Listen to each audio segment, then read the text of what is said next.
How to change region country on Instagram. Hi guys, welcome back to our channel. Today in this video I'll be showing you the ways to change region country on Instagram. So to change your location on Instagram, you just have to follow the steps. First thing, go and log in into your Instagram account, and you cannot do it with your personal account or normal account. You have to switch your account to professional. Only then you'll be able to change the region or country.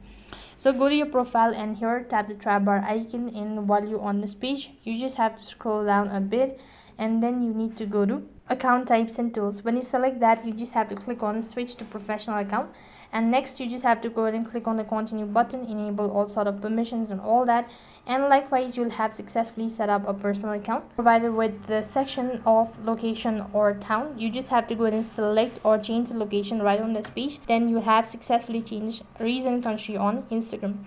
That is all for this video. I hope the video was helpful. Make sure to like, share and subscribe to our channel. Thank you for watching. See you in the next video.